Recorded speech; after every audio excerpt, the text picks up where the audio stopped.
Assalamualaikum warahmatullahi wabarakatuh. Halo sahabat Panglima, saya Isma Rosnida sebagai petugas promosi kesehatan di RSUD Panglima Sebaya. Nah, dalam rangka memperingati Hari Gizi Nasional pada tanggal 25 Januari di setiap tahunnya, maka khusus pada Hari Gizi Nasional tahun ini kita akan demo masak dalam program Cooking with PKRS. Tentunya di sini saya tidak sendiri, di tengah-tengah kita sudah hadir Dr. Lista Andriati, spesialis gizi klinik. Halo dokter, bagaimana kabarnya hari ini? Alhamdulillah, semoga sehat selalu ya dok ya. Nah, nanti kita akan masak satu menu masakan ya dok ya, sesuai dengan tema Hari Gizi Nasional yang ke-64 di tahun ini. Apa sih ini dok, tema Hari Gizi Nasional tahun ini? Temanya Hari Gizi Nasional ini itu MPASI kayak protein hewani untuk mencegah stunting. Nah, MPASI kayak protein hewani untuk cegah stunting. Berarti nanti bahan-bahannya itu salah satunya protein hewani ya, Cemilan untuk anak-anak. Cemilan untuk anak-anak. Sebelum kita masuk ke segmen utama, saya mewakili sahabat Panglima ingin bertanya seputar stunting. Boleh dok? Boleh. Oke, jadi yang berkembang saat ini di masyarakat itu stunting itu artinya pendek ya dok ya. Nah, apa benar stunting itu artinya pendek? Kemudian mengapa sih pemerintah saat ini fokus sekali atau konsen terhadap permasalahan stunting? Silakan dijawab. Stunting itu adalah suatu kondisi gangguan pertumbuhan dan perkembangan itu akibat kekurangan energi kronis. Jadi dia akibat kekurangan energi dalam jangka waktu yang lama sehingga ditandai dengan tinggi badan yang tidak sesuai dengan umurnya. Jadi tinggi badannya itu pendek menurut umur. Nah, kenapa pemerintah sangat konsen untuk menuntaskan stunting? Karena stunting ini dia mempunyai dampak yang merugikan, ya. Di antaranya itu adalah yang pasti itu anak akan mengalami gangguan pertumbuhan dan perkembangan. Terus yang kedua itu akan mengalami gangguan kognitif, gangguan kecerdasan anak, ya kan? Terus yang ketiga ini dapat menimbulkan penyakit metabolisme nantinya setelah jadi dewasa, apakah itu penyakit jantung, penyakit metabolisme lain yang intinya penyakit tidak menular, jantung, hipertensi, diabetes. Terus pastinya juga akan menurunkan produktivitas, ya kan? Karena kondisi tadi ya, lemah, gitu. Sehingga menurunkan produksi anak di masa yang akan datang. Jadi stunting ini bukan kemarin dia kurang makan dok ya, tiba-tiba langsung dikatakan stunting seperti itu ya dok ya. Stunting beda dengan gizi buruk. Ya, karena ya itu beda ininya memang beda penyebabnya juga. Ya, jadi ini untuk juga sebagai persiapan pemerintah kita ya dok ya, untuk generasi emas tahun 2045. Terus pertanyaan selanjutnya dok, bagaimana kita mengetahui anak kita itu stunting atau tidak? Dan jika kita tahu nih anak kita stunting, apa yang harus kita lakukan? Tahu stunting, anak kita stunting atau tidak, yang pasti kita harus pergi ke fasilitas kesehatan, ya kan? Kita bertanya kepada orang yang lebih ahli, apakah kepada kader posyandu atau petugas kesehatan di puskesmas atau mungkin ke dokter sekalian, ke dokter anak, gitu ya. Jadi kita tahu stunting, mungkin nanti yang mendiagnosis adalah tenaga kesehatan ya, atau kader yang sudah terlatih. Jadi stunting itu dia tinggi badannya tidak sesuai dengan umur, jadi dia low height for age. Jadi harusnya standarnya adalah tinggi badannya misalkan jadi harusnya tinggi badan itu sesuai untuk anak seusia itu. Nah, ya. Jadi kalau sudah anak stunting, ya, jadi mungkin begini, status gizinya mungkin bisa diperbaiki, tetapi pertumbuhan dan perkembangan atau gangguan-gangguan kognitifnya sudah terlambat ya untuk diperbaiki. Jadi ya oleh karena itu stunting ini karena kondisinya tidak bisa diperbaiki dan jadi sebaiknya dicegah. Iya. Jadi stunting ini tidak bisa diobati ya, tidak bisa diobati, tetapi mungkin kalau seandainya anak dengan stunting atau sudah stunting dia ada gangguan gizi, jadi paling tidak status gizinya bisa diperbaiki. Jadi stunting ini tidak bisa diobati ya dok ya? Tidak bisa diobati, tetapi mungkin kalau seandainya anak dengan stunting atau sudah stunting dia ada gangguan gizi, jadi paling tidak status gizinya bisa diperbaiki. Jadi konsultasi ke pelayanan kesehatan terdekat ya dok ya? Bisa konsultasi ke paskes ya, atau ke dokter atau ke kader posyandu yang sudah terlatih boleh. Jika kita mengetahui anak kita itu stunting. Terus bagaimana cara pencegahannya nih dok? Sebenarnya ini adalah siklus yang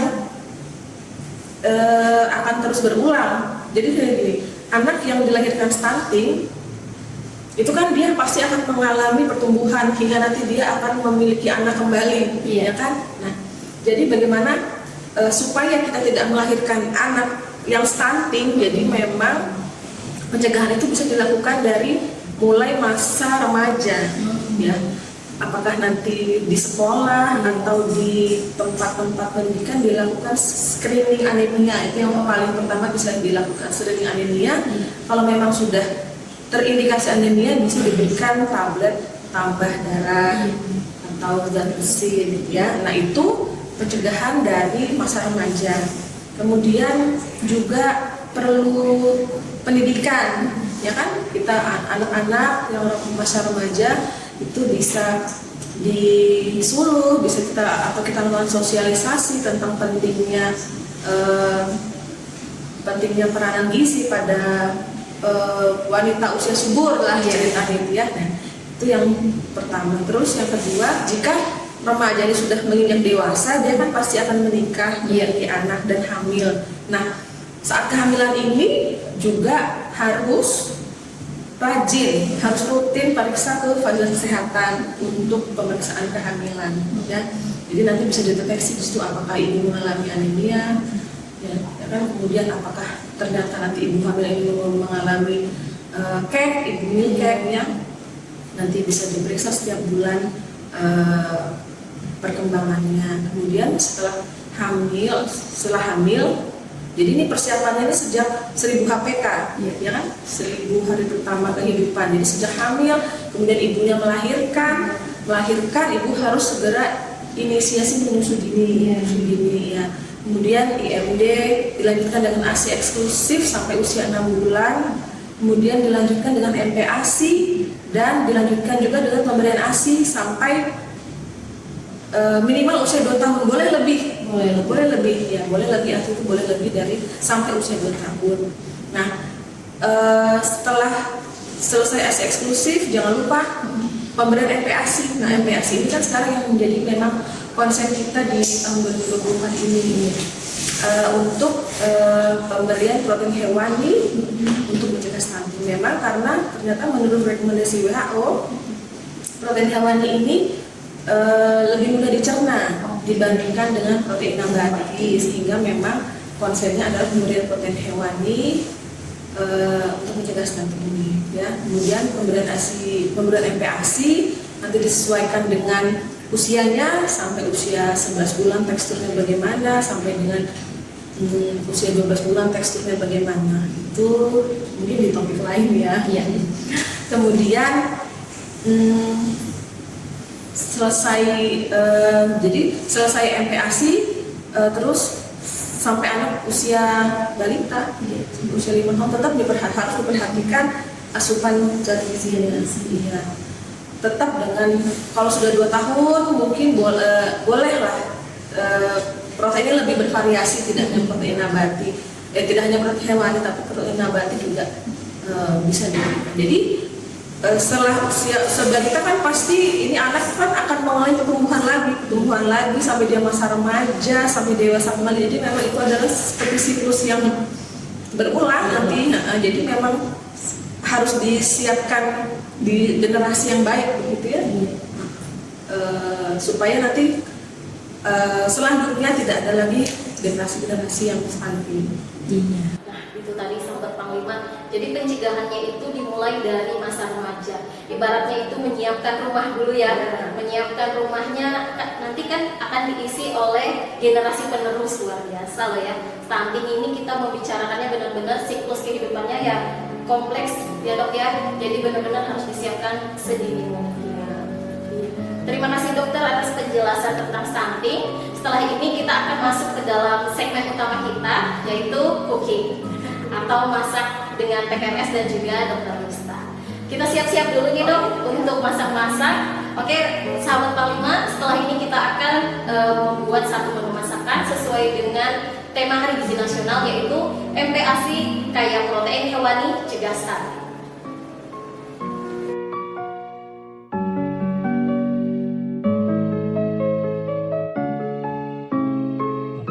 Jadi bahannya juga cukup mudah dan gampang dan banyak, gampang ditemukan. Jadi bahan yang pertama adalah kita pakai ikan kembung. Ikan kembung sudah dikukus atau direbus dan disuwir. Kenapa kita pilih ikan kembung? Karena ikan kembung ini selain sumber protein juga dia omega 3-nya lebih tinggi. Jadi dia berfungsi untuk menambah omega tinggi. Jadi untuk kepintaran anak ya. Jadi bagus untuk kecerdasan anak. Yang kedua, tepung terigu. Di sini kita siapkan sekitar 200 gram tepung terigu. Ini tadi kira-kira 200 gram juga ikan kembungnya. Kemudian wortel parut. Ini wortel parut. Kemudian seledri.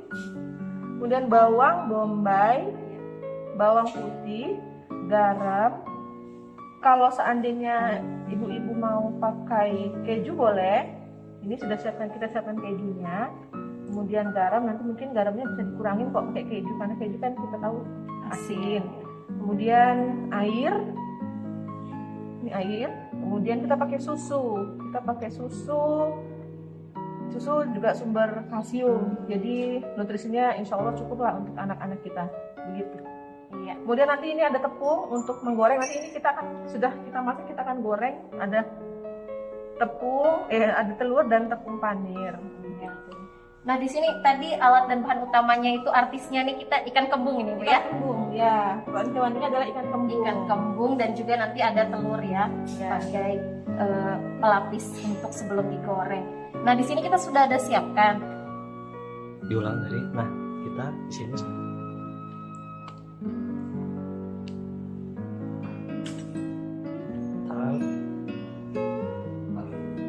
Ya, sahabat Panglima, di sini kita sudah siapkan ikan kembungku ini yang belum dimasak. Kemudian juga ada telur. Nah, di sini kita mau berbagi tips bagaimana sih caranya melihat ikan kembung yang segar dan layak konsumsi. Silakan. Ya, ini kita bisa lihat ikannya masih segar. Kalau kita dari penampakan saja, ini kan tampak matanya masih bening, ya mata masih bening. Kemudian kalau sudah selesai kita lihat, kita pegang, ikannya keras. Kemudian sisiknya tidak mudah lepas. Jadi ini juga ciri-ciri ikan segar. Atau bisa kita juga lihat insangnya. Insangnya tuh berwarna merah segar.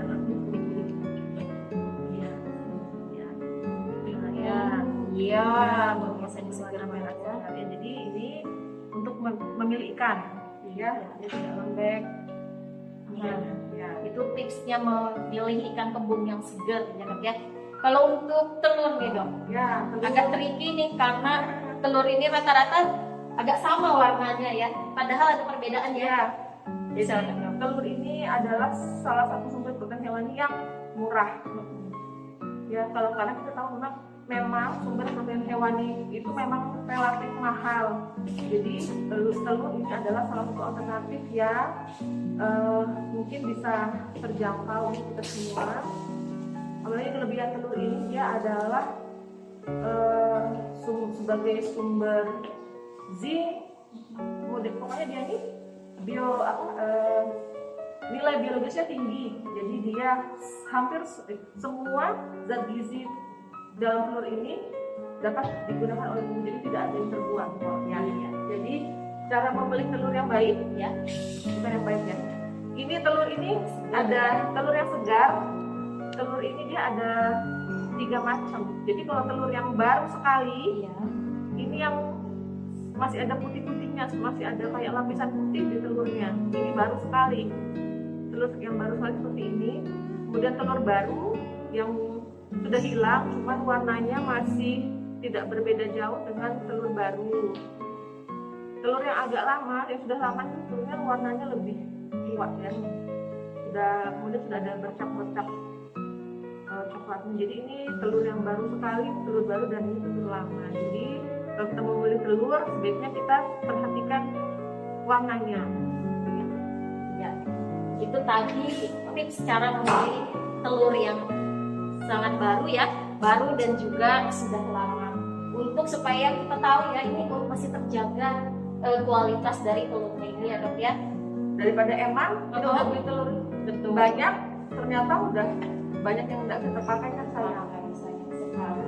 Oke, mungkin kita langsung masuk ke dalam cookingnya, masak-masak kita. Silakan dok, apa dulu nih yang kita lakukan yang pertama? Kita akan kita tuangkan minyak goreng untuk menumis bumbu. Kita tumis bumbu ya. Secukupnya lah ya. Ini kalau ibu-ibu juga pakai perasaan. Minyaknya kompor. Ini juga jangan terlalu besar, nggak gosong. Lebih kecil ya dok ya. Dan ini sampai panas.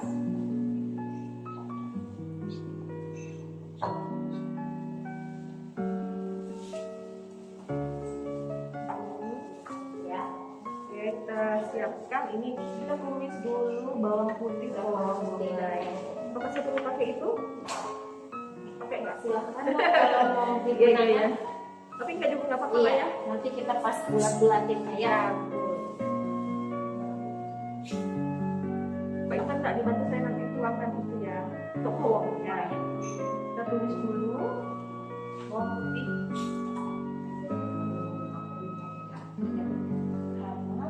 Bawang putih dulu ya, baru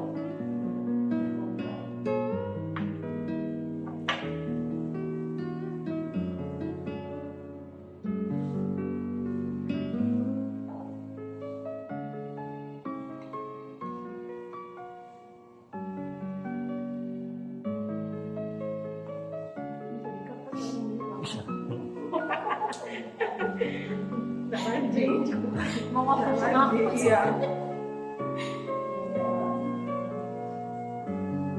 Yang penting, Oke. pada saat mau menuangkan yang baru, Ya, kita masak bawang putih sampai halus, kemudian bawang bombay.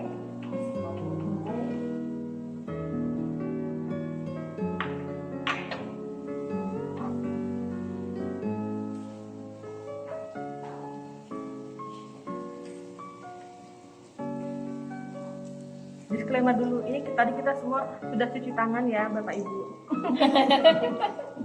Sudah cuci tangan terlebih dahulu ya, baru kita mengolah makanan, terutama makanan untuk kita di rumah. Ya. Nah, wanginya sudah tercium luar biasa. Kita aja yang orang tua lapar nih. Kita masukkan wortel tadi, wortel parut. Oke. Kira-kira 1 buah wortel cukup lah ya. Ini bisa jadi banyak sekali. Jadi bisa disimpan nanti kapan anak kita perlu baru digorengkan lagi.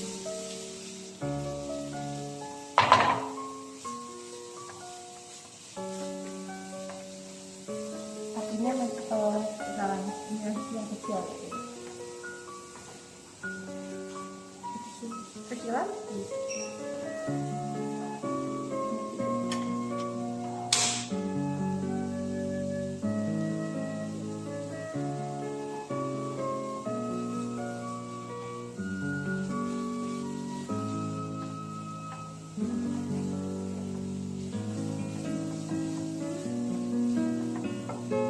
Dioseng sampai kapan ini Bu? Merasa Sampai layu lah ya. layu. Lu ikannya dulu. Oh, ikannya dulu. Ya. Oke, kita belum masuk ya setelah matang ya. Sudah matang ya, jadi nggak terlalu lama juga.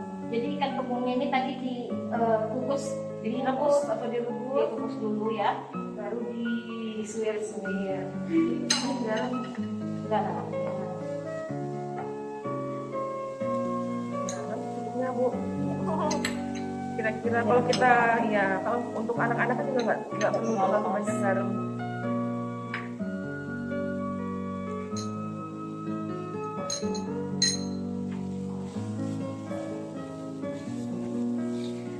bawang putih sudah masuk, bawang bombay, Iya. kemudian tadi wortel. Wortel. Setelah itu ikan. Dan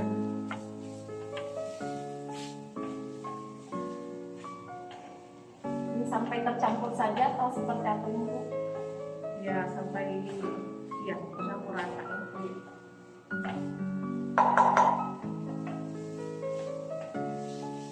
Kalau mau setelah ini dimasukkan parutan keju boleh. Kalau mau pakai keju. Setelah kita ya kalau misalkan kita juga mau mengejar berat badan anak, boleh ditambahkan keju.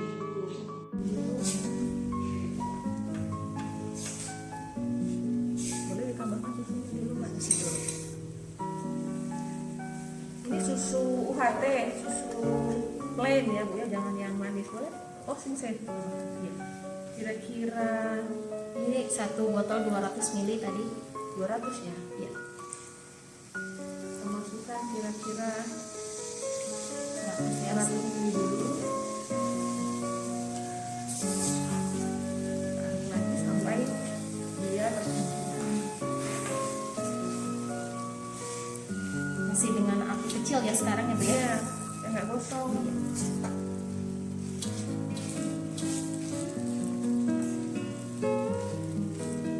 Wah, ini harum sekali nih sahabat Panglima kalau ada di studio. Harum banget nih, kerasa sudah lapar banget ini. Untuk MPASI-nya ini kisaran usia berapa ini yang bisa kita Jadi kasih? kira-kira jadi dalam pemberian MPASI itu kan ada yang namanya responsive feeding.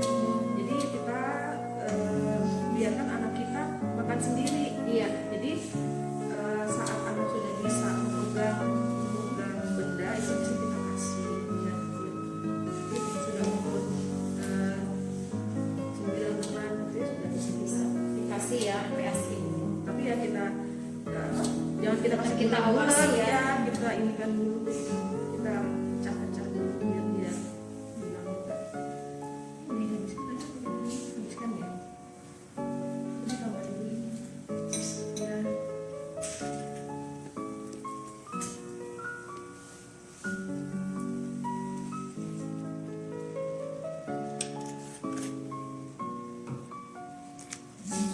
ya agak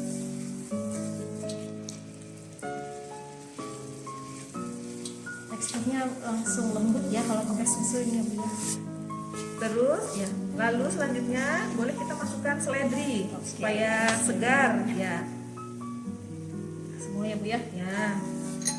Biar segar. Gak mau rugi nih, Bu. Ingat dari terakhir. Aduk sampai merata. Ya. Boleh. Jadi sampai teksturnya begini, kira-kira bisa sampai bisa dipulung. Nah, nanti ini kita akan pulung, kemudian kita bulat-bulatin, ya sehingga bentuk seperti bola. Iya, Sangat menarik juga ya, Bu. menarik ya, boleh. Ya. Sudah begini teksturnya, boleh kita matikan api. Nanti kita bulat-bulatin dan kita goreng. Ini hasilnya udah kita salin ke mangkuk, jadi kita tunggu sampai kalau sayurnya ibu mau ganti boleh ya, mau pakai brokoli boleh, pakai kembang kol dicacah-cacah boleh, Bayam gitu boleh. bayam boleh, bayam diiris halus boleh juga, ya boleh lah. Boleh ya, Bu ya. Ya, jadi udah agak dingin, kita tunggu supaya bisa dipulung. Ayo Oke. sekarang Mbak. Kita coba ya. Ini sesuai selera aja ya, Bu ya. Sesuai selera ibu-ibu aja di rumah nih ya. Seberapa besar? Mungkin segini cukup ya. Ya, kemudian kita masukkan ke Telur. telur, oke, dan semuanya. Kemudian tumpah ini ya.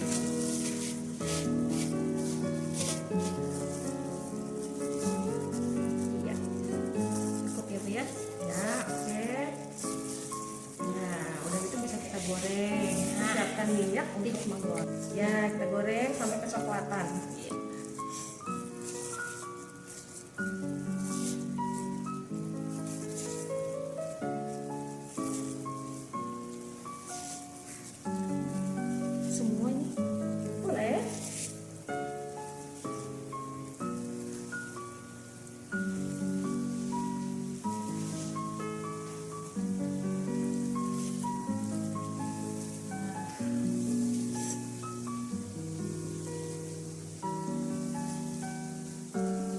banyak banget ya Bu ya. Banyak disimpan di freezer nanti sudah ditepung panir. Jadi kalau mau Dalam kondisi seperti ini ya, iya. masak di freezer.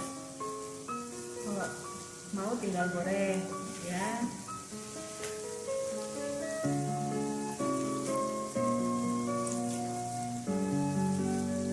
Oke, kita goreng sampai golden brown.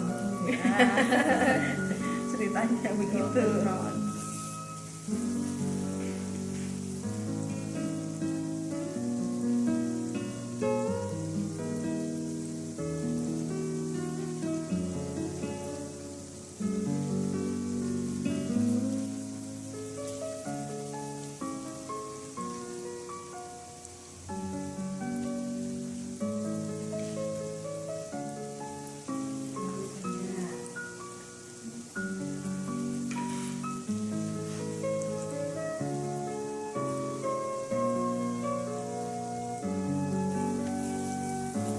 Kalau seandainya ibu bikin ini cuma pengen rasa yang berbeda, jadi seledri juga boleh diganti dengan oregano kalau mau, jadi agak-agak rasa ke barat-baratan. Iya. Cita rasanya lebih beda lagi ya Bu ya. Kalau mau rasa yang berbeda.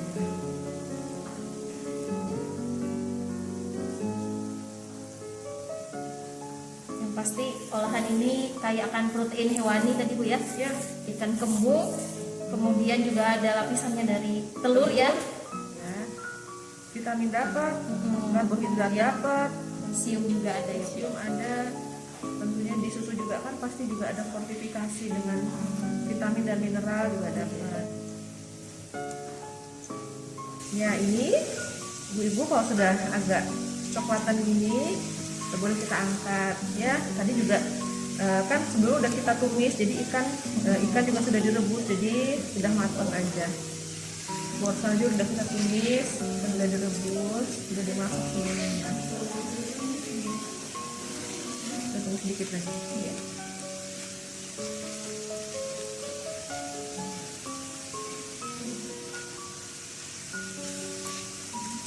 Jadi kalau seandainya anak juga nggak lagi GTM biasanya bisa kita kasih Tutup ini mulut ya. Kan sudah karbohidrat ada, protein ada, jadi kita juga tidak takut anak kita kurang makannya. Pasti ini kan gurih, jadi pasti anak-anak suka. Oke.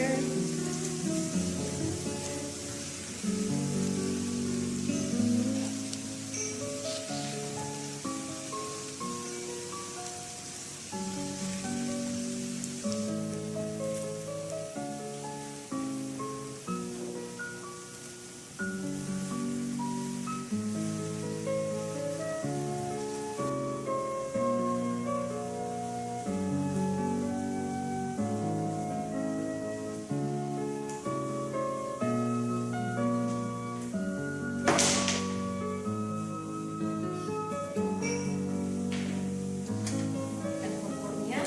Sambil menunggu hangat, kita akan pindahkan ke piring saji ya Bu ya. Ya, boleh. Kalau kita mau tiriskan minyaknya atau kita serap minyaknya.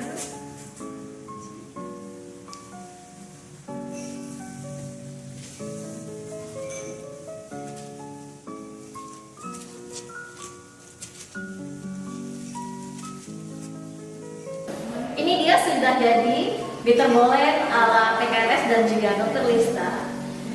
Pasti sahabat Panglima sudah tidak sabar untuk ikut masakan kita kali ini ya Dok ya. Nah, akhirnya kita sampai di penghujung acara. Terima kasih banyak Dr. Lista yang sudah hadir pada hari ini di Bumi PKRS. Pastinya ini menjadi inspirasi bagi sahabat Panglima semua untuk menyajikan MPASI kaya protein hewani sesuai dengan tema Hari Gizi Nasional yang ke-64 pada tahun ini. Oke, terima kasih banyak. Kami mohon pamit undur diri. Semoga sahabat Panglima dan kita semua sehat selalu.